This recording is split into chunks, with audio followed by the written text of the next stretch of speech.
Alright, so welcome to Committed Music. My channel is focused mainly on the how and the why of guitar playing and beatboxing and things like that. So I want to show you the looper that I use, but I want to kind of go over a few things first.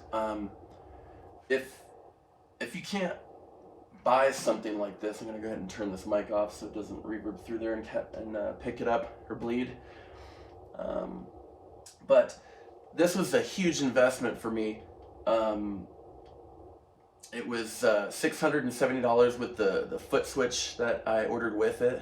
But I found out that I didn't need that. I didn't actually need that foot switch because there's a setting, a function and a setting in here which allows you to have a play metronome for one or two measures, I believe, and then a recording one measure count off, and it's very powerful for me to have that. So I have this first track, and this is actually the very first track that I made, and it started out with beatboxing. A little story about beatboxing, a little 1-minute story, is that when I started out on guitar, over here, let me see if I can pop it in. There we go, and it'll follow me again. There it is. So when I started out on electric guitar, actually, it was a lot easier for me. I recommend for beginners to start out on electric, even if it's just a $75 guitar or whatever. It's very powerful to have that versatility of it, and it's you can plug it into something. You can plug it into an amp and plug in your headphones. You're not disturbing anybody. That's super powerful to be able to do. And then, I would say within 6 months to a 2-year period to finally go to an acoustic guitar, the one that has that white sticker or that yellow sticker on there. That's not my first acoustic guitar, but it's the one that the one that I utilize the most. It's got a really nice low action. I'm grateful that I found it at a guitar center in Las Vegas when I was stationed there. So let's go back over to basically to the very first looping song that I have. These two tracks are new, track 2 and track 3, but tracks 1, 4, and 5 are the original.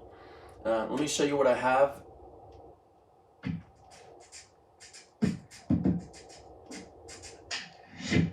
You can actually hear a little bit of the guitar that I had. I had my electric plugged in and the volume knob turned up, so you could hear a little bit of you can hear that bleed. So that was something that one thing that I really didn't pay attention to at first, because I was trying to learn the functions of this and how to actually create a loop. Without going too deep into the settings, I just want to talk about what this is doing. So I have a 1, 2, 3, 4, 2, 3, 4. Okay, so I've got a 2-measure loop. I counted that out. 1, 2, 3, 1, 2, 3, 4, 2, 2, 3, 4. And it never goes to that third measure. So I've looped it on a 2-measure loop right here for the beatboxing. And then I'm going to go to these track 4 and 5, I believe.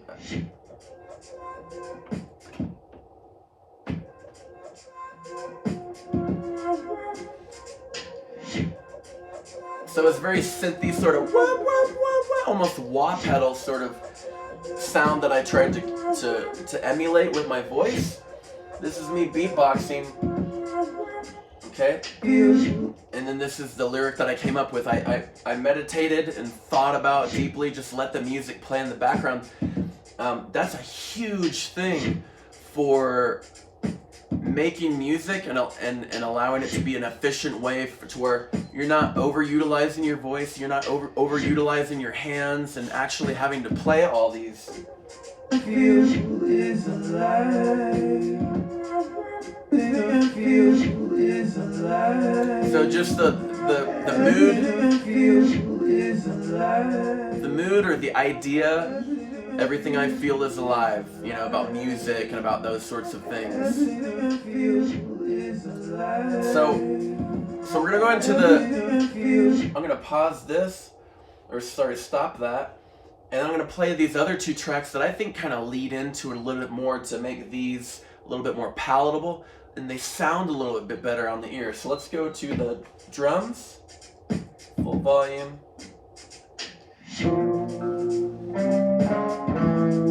So I added 2 guitar parts there. And then next is this piano part that I have. This is a really cheap piano over here.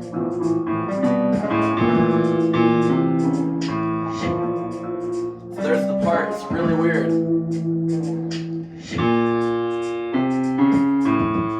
It's on piano.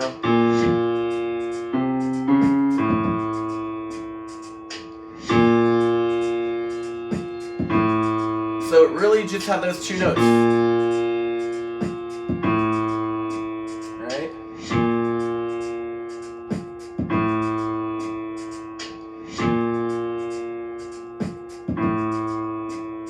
And those are modulating between those 2. Dun, dun, dun, dun, dun, dun, dun. Right? So I'm going to play that now, just with the drums.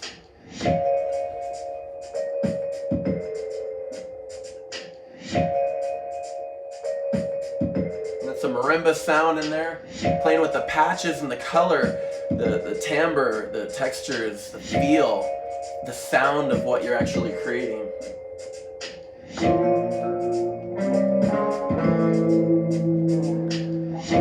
So we've got that as a basis.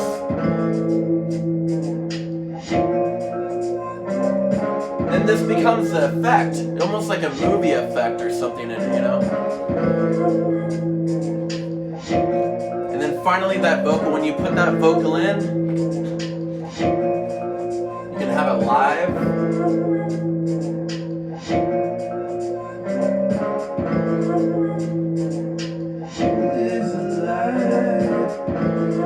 Everything I feel is alive. Everything I feel is alive. Everything I feel is alive. Everything I feel is alive. Everything I feel is alive. Everything I feel is alive. Everything I feel is alive. Is alive. So that'd be live mixing. That would be an example of you record each of these tracks, right? And then you're wanting to try to orchestrate things and bring things in and then push things out, or down in volume, up in volume. It's huge, huge when you have these faders right here. These faders can fade the drums out.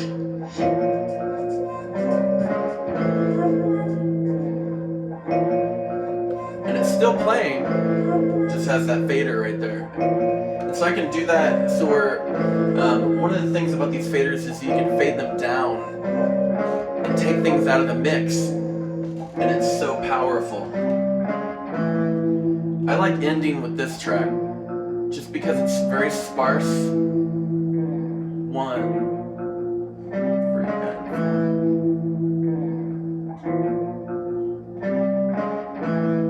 and it's easy to follow along with for the ear. So there's a lot of things that we're doing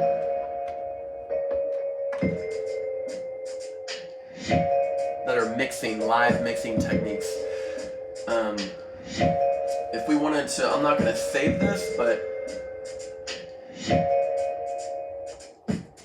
we could start this over. This is actually, Is alive. it starts wrong. Everything I feel is alive. So I'm going to try to re-record that. I just deleted it right now by holding down the stop button for 2 seconds.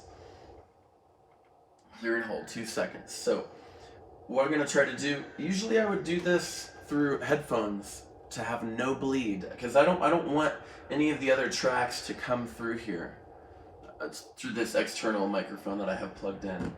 Okay, so that's one way, is you want to have, you know, the very cheapest ones of these, you know, maybe $20, $30, $40, to have closed backed versus open backed headphones, right? For that capture, so you don't hear that metronome in the recording or anything like that. That's what I didn't know starting out this. It was crazy.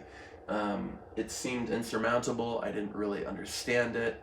I had only played on this looper at my friend Vince's house, and he showed me how to do a lot of stuff with this, but I had to relearn that. Once I got my own, the settings weren't the same, and what he was plugging into it wasn't the same, and so basically I just record with this microphone right at if you're recording instead of direct in. Okay, so miking the actual speaker, the speaker cone, and putting it right over near the piano so I could have the best capture possible. And then I would turn it off, right? And then I would get it back here if I had anything specifically vocal wise to cover. So I'm not going to do that right now, but I just want to reassign that because it was off as far as the pattern and what you see going around like that. Alright, so let's do that now. Let's do that live.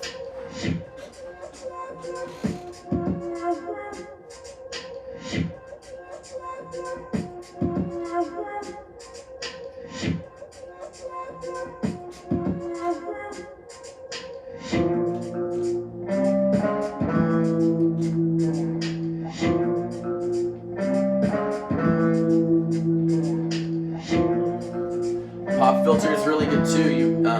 You don't really have to. You can take it off and put it on. My mic right here, it has a little kind of where you can unscrew it. It has a little partition right here. That's really useful, especially if you don't have one that fits very good. There's some multicolor ones at Guitar Center that I can link to that are really good. But this one has kind of it's a little bit thicker. I don't know if you can see it.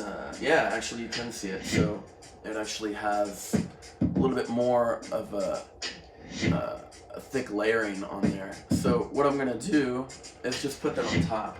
It catches the P's, the B's, the D's even, what they're called plosives, and things that will basically take your mic and peak it too much. There's a peak or a VU meter right here, and it turns red if the vocals are too loud. So okay, so it feeds back first without peaking. So that's good. You don't want feedback, but you never want your mic to be too loud. Okay, so quickly let's go into it. My vocal is, and I've written it down in an actual bank on, you could do it on a note section, or you could pay for Evernote monthly like I do, and have just a master listing of all your songs. So, going through that, I have bank 1, bank 2, and I also have labels, with emojis to kind of quickly put together sets and be like, okay, what kind of mood or feeling do I want? And are those songs going to go well together during a live performance? And also mixing directions. Basically for Bank 1, what we're working with is the title, Everything I Feel Is Alive. So that's the basis of all the, the first lyric that comes out is usually verse 1, or it's a chorus hook, a hook for the chorus. So that's the deciding factor that I have to choose between. Is that the opening line of the first verse as a hook, right? Because you need that first verse hook as well, but you also need it coming into the pre-chorus. A pre-chorus is going into the chorus to basically provide the space for that repeatability where you're just like, oh, why do I sing this song so much? It's that chorus hook. But also some songs are even named after the verse hook. So you have to decide that as a musician, as a professional musician. What is it? What does it sound like? What does it feel like? And going back to that feeling. All right, so I'm going to record this.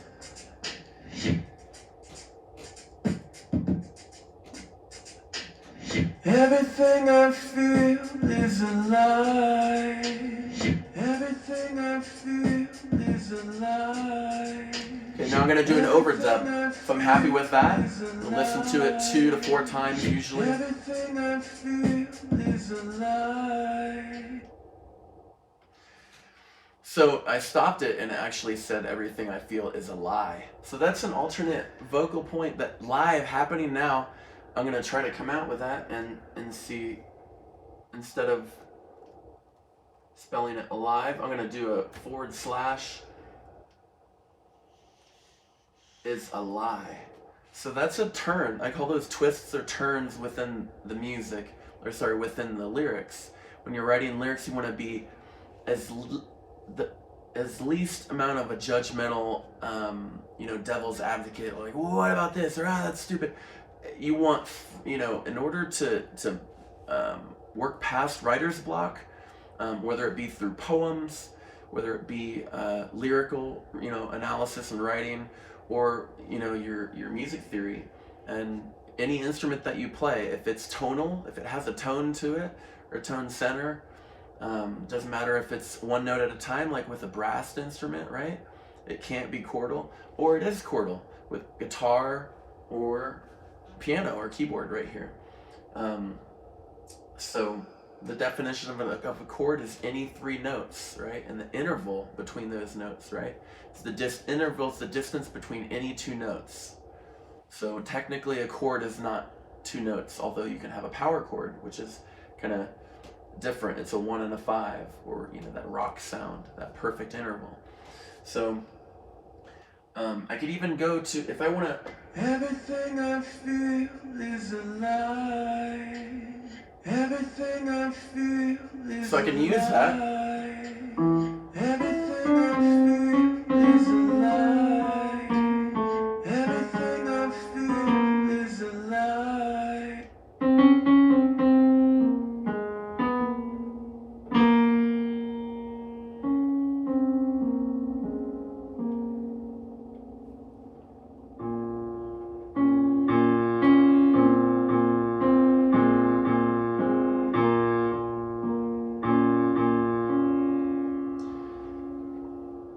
So you can have that. Another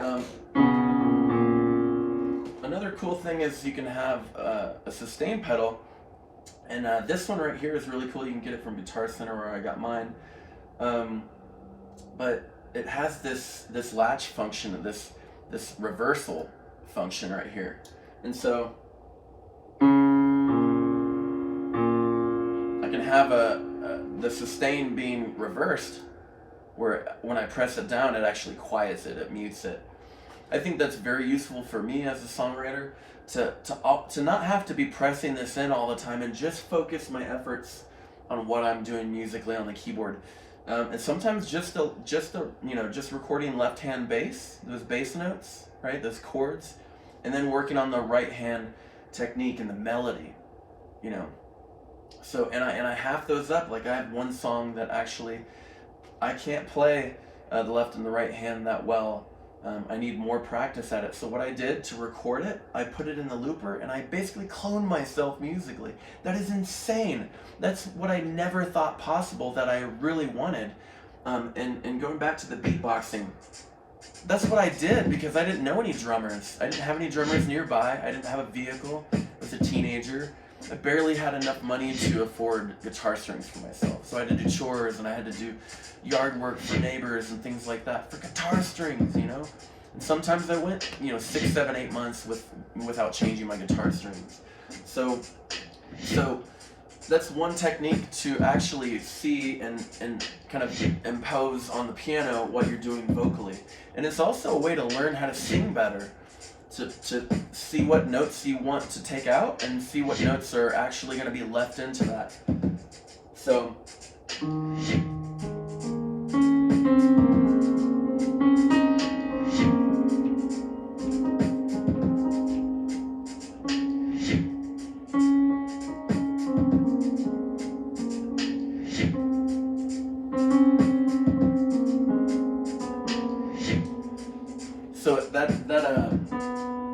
that B note right there instead of the B flat,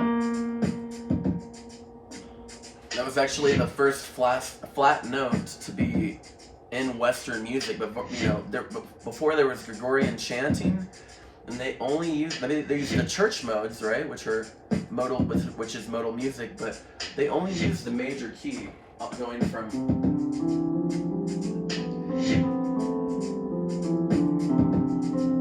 They only used C to C, or C to B really. And so that was that first sharp or first flat note is the B flat. It's te and solfege, right? And what it does is it takes away from that leading tone, that do re mi fa sol la ti, and then basically resolving. You resolve that chi or that major 7, right? Major 7, 8 or 1 8, right? So now we have that. I'm gonna try to use the piano, right, with that latched, stuck sustain pedal, right? And I'm gonna try to find the harmony that needs to go with this, right? So I'm gonna play that now. Everything I feel is alive. Everything I feel is alive. Everything I feel. So for me, that alive, the V syllable, or what you're actually saying, you're pronouncing is not pronounced clearly enough. So I want that first loop, because I'm going to be stacking on top of this. I'm going to be stacking loops on. Well, you could do them on any of these, but that track 5, that's going to be the vocal. And okay, so I'm going to delete that. I'm going to start over. Okay. Everything I feel is alive. Everything I feel is alive. Everything I feel is alive. Everything I feel is alive. And to be able to play with that, it's basically cloning yourself musically. Alright, so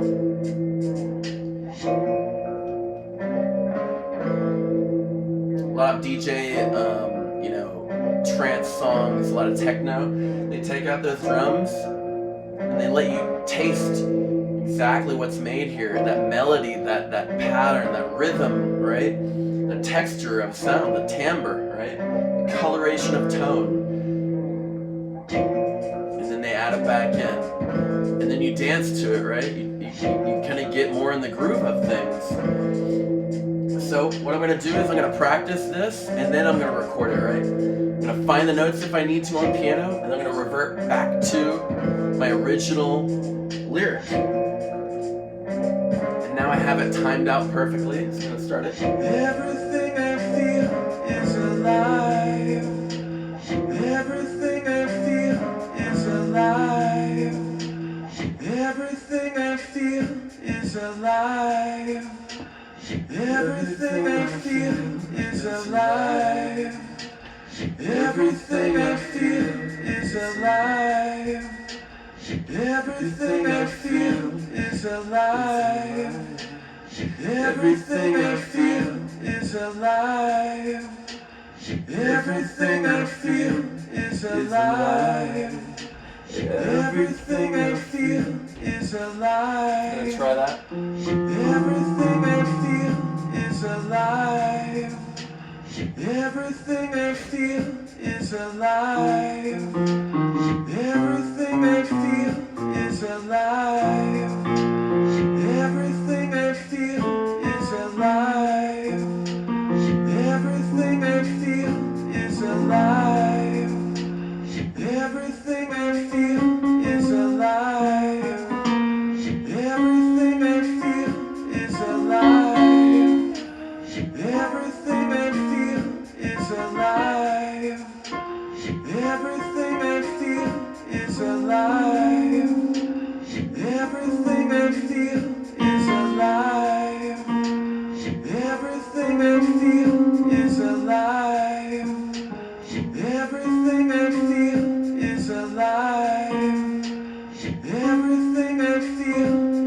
alive. So those three notes I'm Everything I using. feel is alive. Right? Those three notes right there. Everything I feel is alive. Check, check, check, check, check, check, check, Everything check. I feel is alive. Everything I feel is alive. Everything I feel is alive. Everything I feel is alive.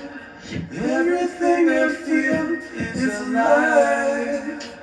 Everything I feel is alive. Everything I feel is alive. And I'm gonna get a little bit more sing-songy with it too. More operatic, right?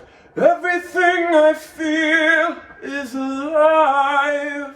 A little bit more glissando, right? A little bit more smoothing those notes out instead of everything I feel is alive. Kind of stepping that out. You know, each of those intervals, the notes that we're singing here, right? That I'm singing, that you're listening to, right? They have a specific spot to them. So what I'm doing is I'm going up. So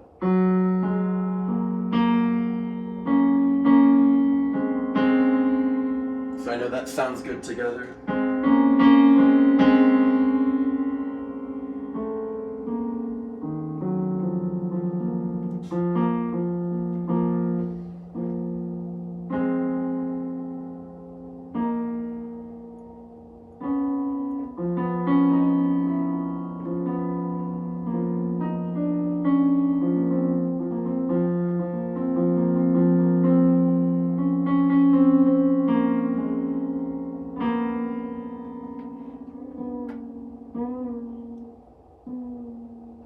Use the portamento or the pitch bend over there, right? Some of them have a modulation wheel, but this one doesn't. A lot of what that is kind of like, I think about it like a filter, kind of filters, or almost like a wah pedal, but without the wah function. So it just kind of changes the where the equalizer of what that sound is accenting on that secondary wheel right there. So I'm gonna try to play the melody over the top. So I'm just gonna solo the track with the beat, right? Keep all this stuff separate, especially if you're trying to nail a track like that. Okay, it's gonna cut out on bleed, but it's also gonna focus your mind on what you have to create. And getting that either a third or a fourth or a fifth above it, okay, and what your harmony is over the basis of the lyrics that you have down. Okay, so let's try that. And we'll slowly fade these out.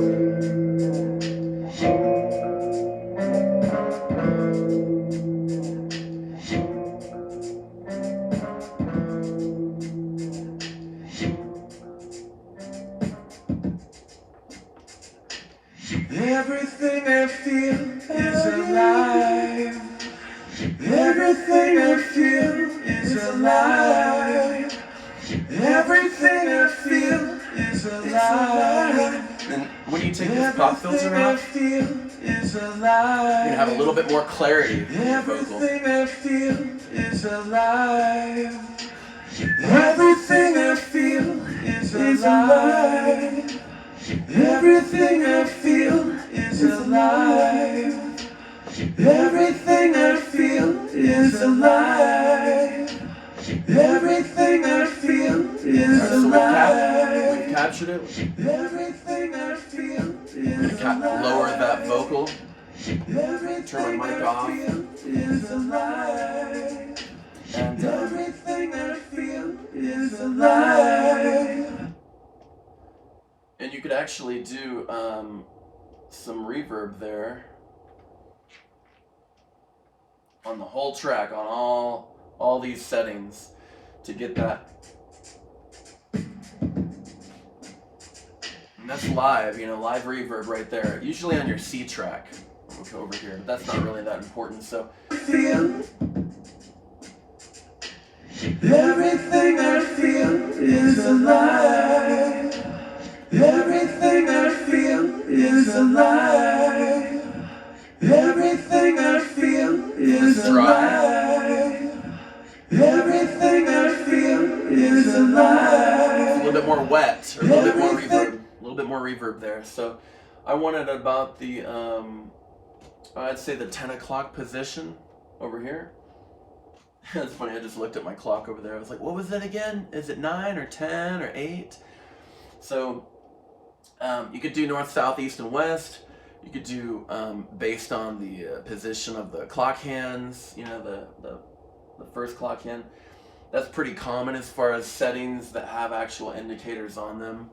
Yeah, I'm going to put mine at about 10. Everything I feel is alive.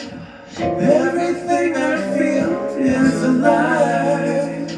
Everything I feel is alive. Everything I feel is alive. Everything I feel is alive.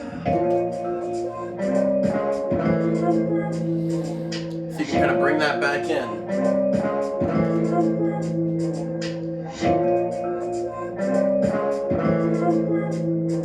It almost becomes like a piano sort of playing tool where, you know, depending on where you're seated at and where this is at, I can kind of move this over a little bit.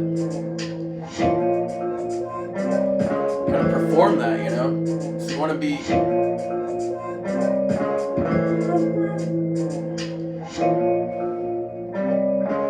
kind of right over it, you know? Almost like the piano, like holding two fledgling birds in your hands. You want it to be, or like bubbles. You know, you want your hands to be specifically able to flow on the instrument that you're doing. So with this being an instrument, more of a secondary instrument, you know, you want to have a reach of this, almost like a left and a right hand technique.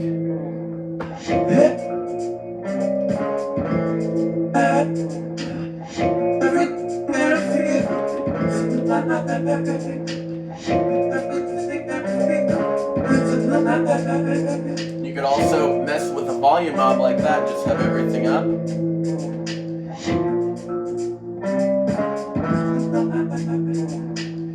Everything I feel is alive.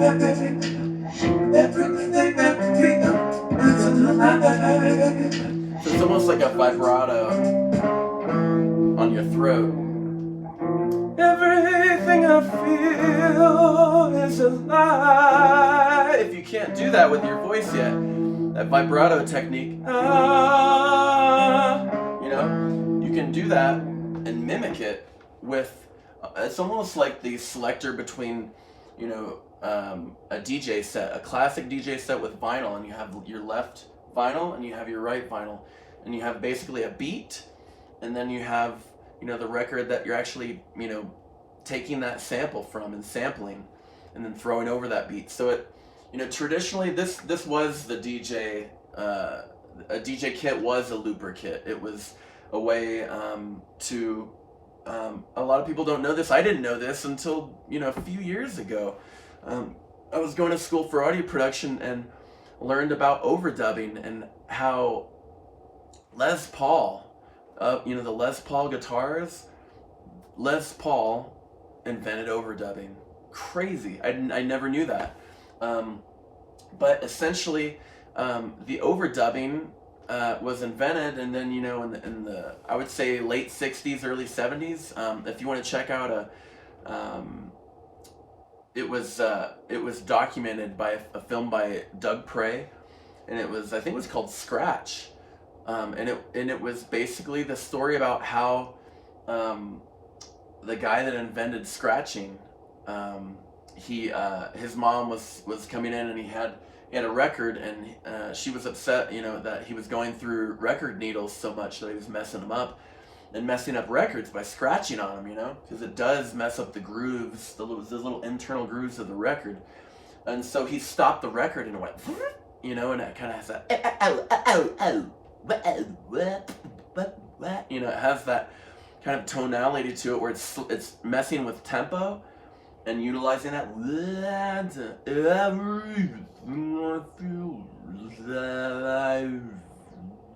You know, you can actually do that with your voice through, systematic beatboxing and like trying to mess with the vocal sample.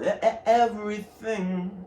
You could do that, right? Try to emulate those things. You never want to block. You never want to get into a mindset where you're going to invent your own writer's block, because we do. We get in our own way. So let's try to emulate that. Everything I feel is alive. Everything I feel is alive. So one of the words is feel. That word feel, or I feel, everything I feel.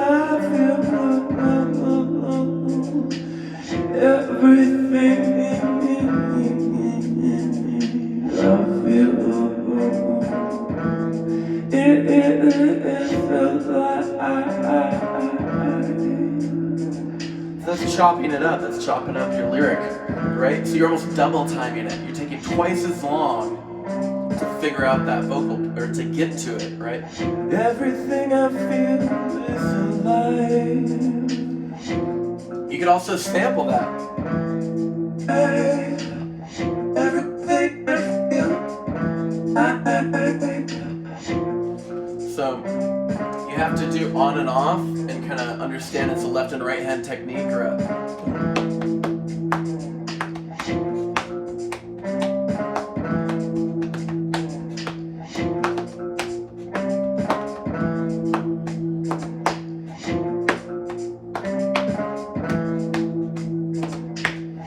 basically a kick, drum, and a snare. Three sounds, right? Your kick, your snare, and your hi-hats. And if you wanted to redo this, and just do it one sound at a time, it's a very hard technique to do. When I was in Georgia, stationed there, I got to record with Lee Dias of Earth Sound Recordings, and he was so cool because he talked about recording this band from first to last, and that they actually had to take out the drummer's middle tom, and so he could actually nail the part and be fast enough to go from the high tom to the floor tom, from the snare to the high tom, usually a 10-inch high tom, and all the way down to the floor tom. And so what they did was, essentially that middle tom, they had to take it out, and so he could get there from here to here, or here to there. So they increased the distance, literally the distance of him hitting the center of the top head of the high tom, and then the center of the floor tom, because sometimes drummers will get lazy and they'll hit but they won't hit in the center of the drum. So a way that we can do that by emulating what we want to hear in our mind's eye, before we even audibly try to mimic that or emulate the drums, right, is listen to the pattern. Let's say I didn't have this with the hi-hats, right? So really it's a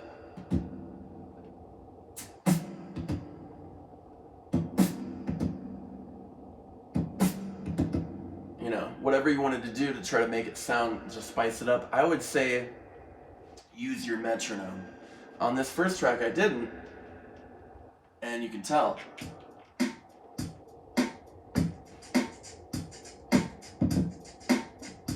It's a little bit off. I don't know if you could tell on that. I might have reprogrammed this, but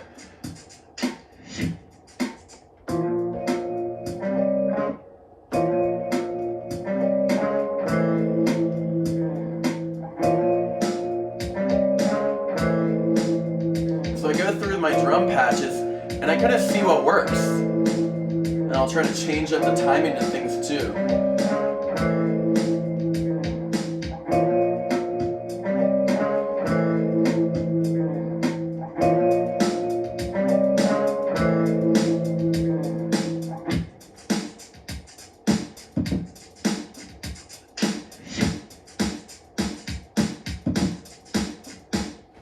All right, so you want to try to figure that out.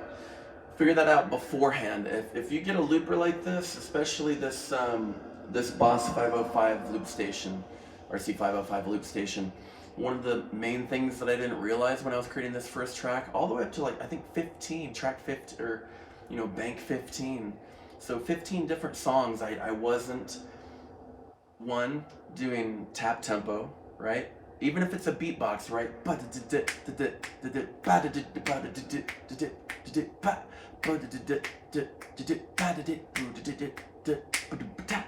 Very jazzy, sort of, almost like a kit with brushes.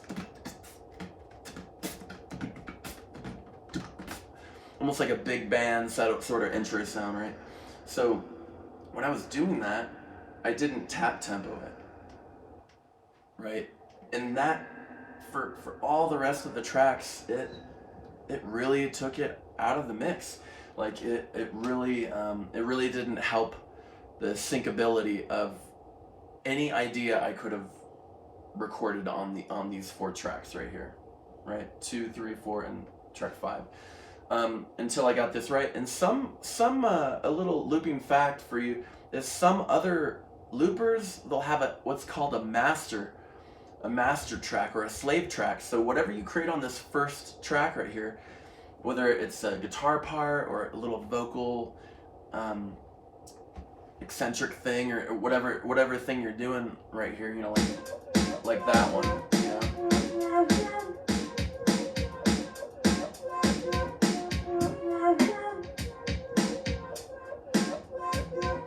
So I'm gonna go. I'm gonna take that off so I can stop it. But whether you're doing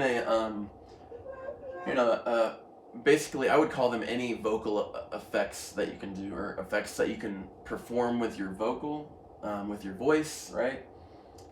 You don't want them in this first track position, because this should either be bass or drums, or maybe sometimes I'll do a scratch track here, and you can actually kind of see that. If I go out of here, you can see it. Usually they're all filled up. Let's see if I can find one. Yeah, see, like this one only has 3. Some of them only have 1. Here we go. So this one doesn't have 1 here.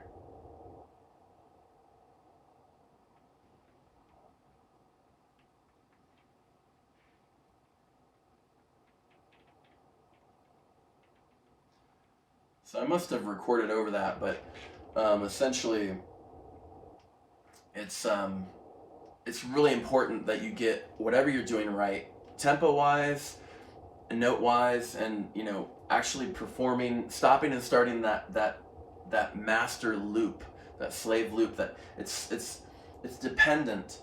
This loop is dependent on tracks 2, 3, 4, and 5, and you want to kind of mess with the time signature too. Sometimes what your idea is, or what my idea is when I'm writing, doesn't match up to a 4/4 beat, as far as 4/4 being the time signature. So you need to mess with time signatures too, and that's actually a really good place to actually start. Is that you want to try to kind of see what, if you have a vocal idea, I would record it through my phone, right?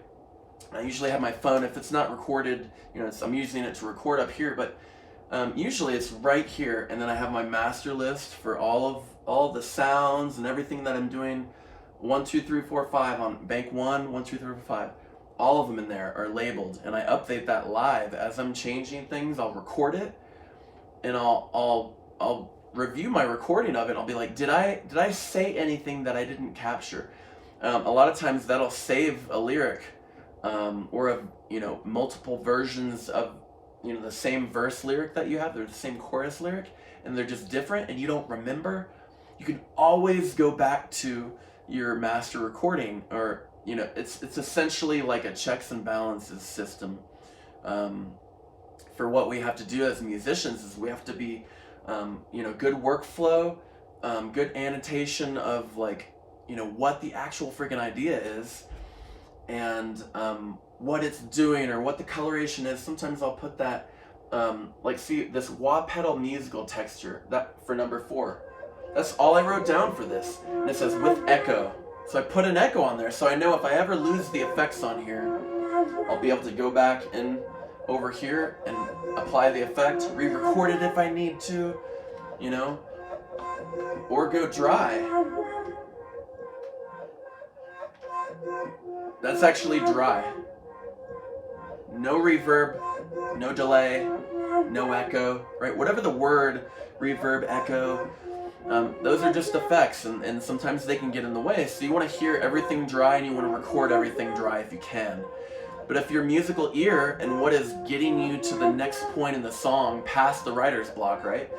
If you need that, I mean, on some tracks, I need to perform through here. This is my microphone right here, and then basically this input effects, this left effects right here, it's all for this vocal mic, or, you know, having that yellow cord, you know, color coding certain things and be like, okay, I know I have this bam right here, and it's always in a little pile, coiled right here. Bam, I can put it back there. Usually I have it down here because I don't want it to make that sound. I don't want it to catch before I put it in my guitar and play live, right? Just like, you know, I'm turning off this, you know, this on-off. A lot of people don't like an on-off switch on their vocal mic because they don't want to not record something if it's on off, and they don't realize that. But I think it's effective. Okay, so that 60 hertz hum right there is activated through our touch. So you need to watch out for that. So what I do usually is I'll put it down there, and then I'll be able to grab it. But you can do that. You just run the risk of, you know, breaking your instrument cable. But yeah, so that's a little bit of an in-depth intro into that first track that I created.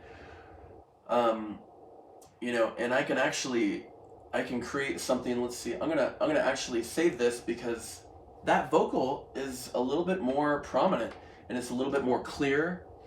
And so I like to do that. I like to sleep on it, then the next day kind of listen to what I created. It's a very empowering tool. And the looper, I mean, even if you get $100 Ditto looper that only serves as one track, right? Or it's like a channel strip, right? And an actual board, like a console or a mixing board, right? Where you have all these, you know, mixing parameters like this, where you have the, you know, the level, right? And then you have everything that's getting sent to it and returned, you know, other places, right? You can kind of get that. I'm gonna turn that off, bring it here, bring it all in, see how it sounds to my ear.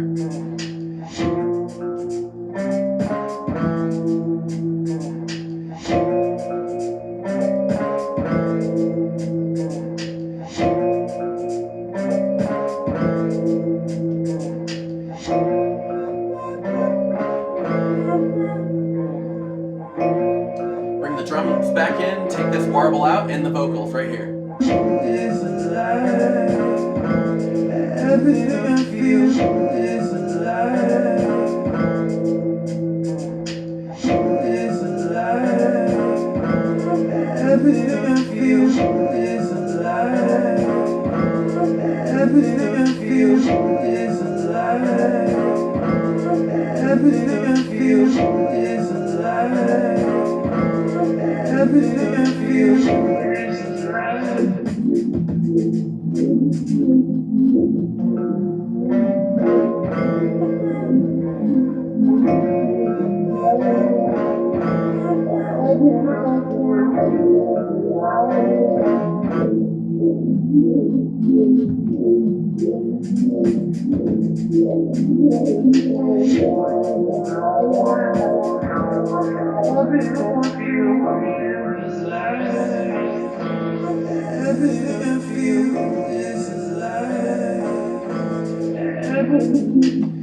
So I've got to figure that out. It changed it back to what I didn't have it as. So what I need to do is, instead of writing that, I want to figure out where that's happening. Because it went back to 60% volume, which is what I didn't have it at. Everything is alive. Everything is alive. Everything I feel is alive. Alright, so I'm gonna have to delete this now because it's off timing with all of these loops, and that's not good.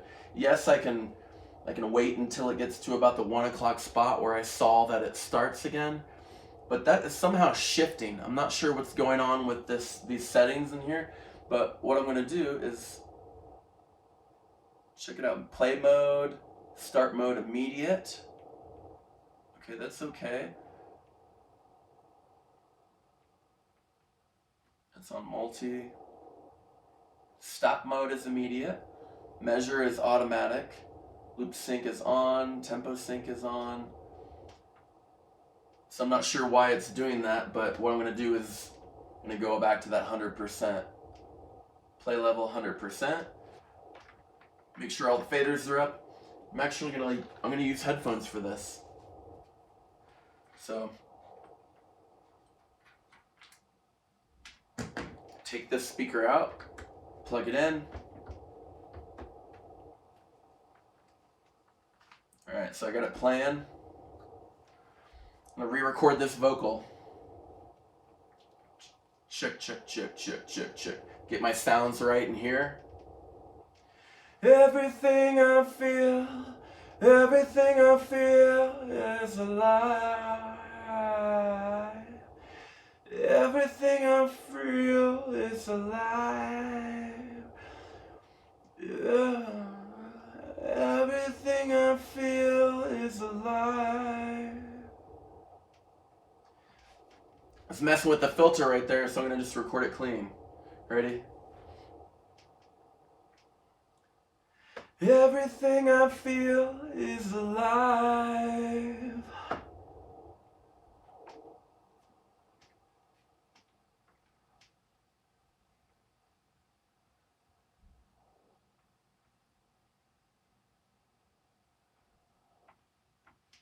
I'll try it again. Record it dry in there. Check, check, check. Everything I feel is alive.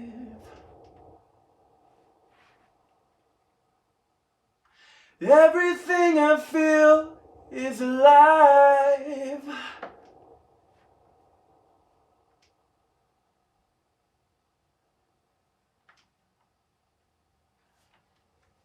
Alright, so now that I got that, I can take my headphones off and I can pause it. You never want to have a speaker get all of the sound that you're at. So what I'm going to do is I'm going to turn this down. I know that it's at right about 10 o'clock. It's usually about 9 or 10 o'clock for this output level, right?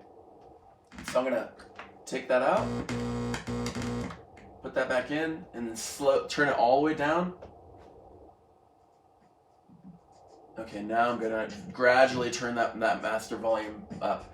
I've blown a speaker, like a small cab practice amp speaker, the cone in it, I've blown it, and it would rattle funny, and I had to get a new one. So sometimes you just have to wait if you're if you don't have an income coming in, if you're a teenager or a kid. So keep that in mind, use it up, wear it out, make do or do without, and so I'm gonna treat my equipment with the utmost respect, almost as if it's you have a duo going and you're performing with another musician. It's kind of how I think. A lot of people name their guitars or their instruments.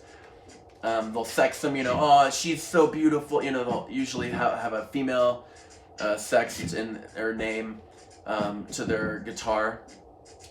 Some people name their cars even. So I think that's in order to basically kind of humanize and have some auto response kind of respect associated with an instrument. So with your looper, there's you can personify that as a person or something like that. But I don't feel the need to do that. Um, but you can do that. So I consider this a tool and a toy. But it's not all toy or not all tool. It almost can't be that, because you kind of take away the ubiquity and the usefulness of it through, beatboxing for me was a way to kind of, it was more utility based because I didn't know a drummer. But if you start with a fun idea, I guarantee you that that fun idea is going to go more of a distance into the depth of your song creation than if you weren't, starting with fun. Um, so, um, so that's a little bit of the why, a little bit of the how to, but more of the question of like, why are we doing this? Why are we creating music? And what is how are we being empowered by using a looper? One, I would say that the number one thing, the number one place and position and reasoning is that you're cloning yourself musically. And you've got 6 band members in your band, and that's just, that's not including overdubs on each of these tracks. So you've got live, right? Actually, you have, you play guitar and you can sing, right? Um, so uh, so technically you have, well, you've got 7, not including any, shakers or things like that you can stomp on, or this one goes on your toe, right?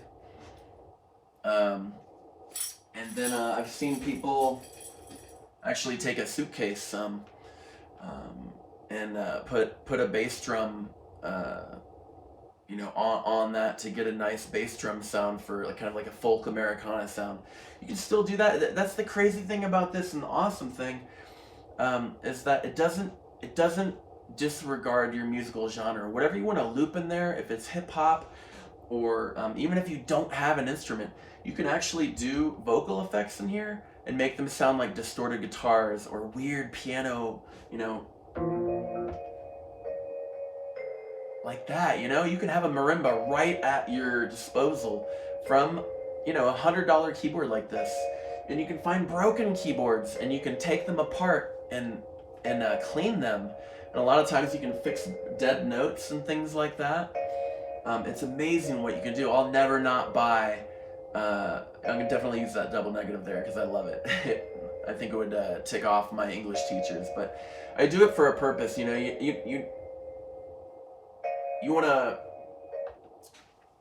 wanna have as much instrumentation or instruments at your disposal at the time where the kind of the creation, the song creation magic is happening.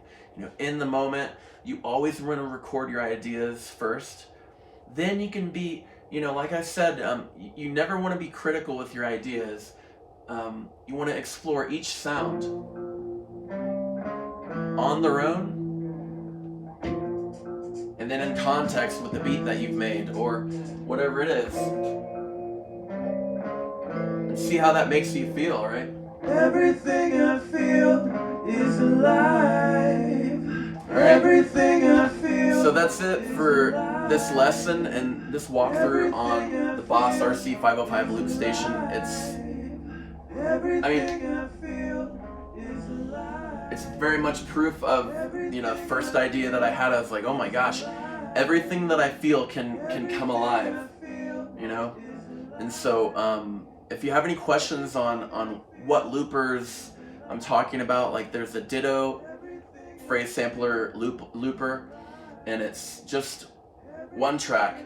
There's also the Boomerang 3 that I had with, you could actually add on to it. It was more of a rugged system, but I sold it. I actually sold it on eBay, and it was very expensive. It was probably $500-600 range as well, and I just couldn't get used to it. It wasn't as simple as this, and that's why it prevented me from buying this and investing in this. I saw this on an FKJ video, and he was singing Tadao, and he was using this, and they're at they're at the studio, I think, in maybe Amsterdam or something like that, at Red Bull Studios, and Red Bull actually has their own studio.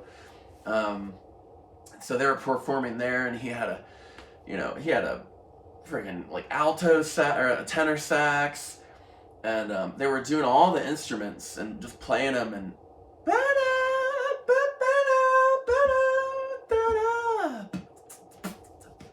you know, and it's just a beautiful thing that you can do, is cloning yourself musically. If you give yourself any gift as a musician, if you have to make payments on this, find someone in your life that believes in you.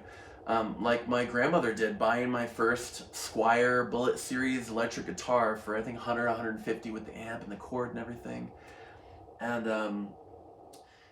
you could even crowdfund and go door to door. Take a buddy with you. Don't let the age restriction or the fact that you don't have a bike or you don't have a skateboard to get around places prevent you from investing in yourself by investing in a machine like this, a tool like this. So if you have any questions below, thanks for coming here and watching the video. This has been a really detailed video, and I'm so proud that I'm able to do this for you.